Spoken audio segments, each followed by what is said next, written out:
साक्षात शिव ने श्री राम की सेवा के लिए एक वानर का ही रूप क्यों चुना, जो महादेव सिर्फ अपना तीसरा नेत्र खोलकर पूरे ब्रह्मांड को भस्म कर सकते हैं। उन्होंने श्री राम के चरणों में बैठकर सेवा करने के लिए एक वानर का रूप ही क्यों धारण किया। साक्षात शिव ने श्री राम की सेवा के लिए किसी राजा या देवता का रूप क्यों नहीं चुना।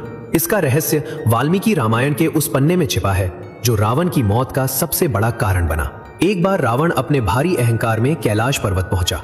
वहां उसने महादेव के परम भक्त और वाहन नंदी का मजाक उड़ाया और उन्हें बंदर जैसा मुंह वाला कहकर उनका घोर अपमान किया। नंदी जी की आंखों में ज्वाला भड़क उठी।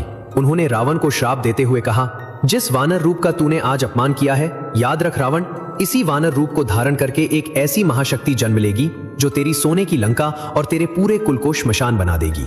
लेकिन रावण का अहंकार इतना बड़ा था कि जब उसने ब्रह्मा जी से अमरता का वरदान मांगा तो उसने इंसानों और वानरों को कीड़ा मकोड़ा समझकर छोड़ दिया।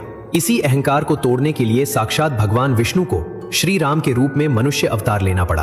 और शिव पुराण के अनुसार जब महादेव ने देखा कि उनके आराध्य प्रभु पृथ्वी पर जा रहे हैं तो वे खुद को उनकी सेवा करने से रोक नहीं पाए। लेकिन महादेव ने वानर रूप ही क्यों चुना? क्योंकि दूसरी तरफ प्रकृति अपना एक और खेल रच रही थी। माता अंजनी अपनी श्राप से मुक्ति के लिए अंजनाद्री पर्वत पर 12 वर्षों से शिव की कठोर तपस्या कर रही थी। पूर्व जन्म में वे स्वर्ग की एक अप्सरा पुंजिक स्थला थी, जिन्हें एक ऋषि के श्राप के कारण वानरी का रूप मिला था। और इस श्राप का अंत केवल तभी संभव था जब स्वयं महादेव का अंश उनके गर्भ से जन्म ले।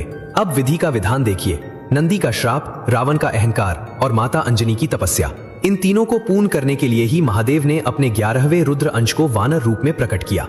अगर शिव राजा बनते तो राजमहल और अहंकार आ जाता, लेकिन एक वानर पूरी तरह स्वतंत्र होता है जो बिना किसी अहंकार के दास भाव से भक्ति कर सकता है। और यही कारण है कि स्वयं महादेव ने हनुमान बनकर श्री राम की सेवा का सौभाग्य प्राप्त किया।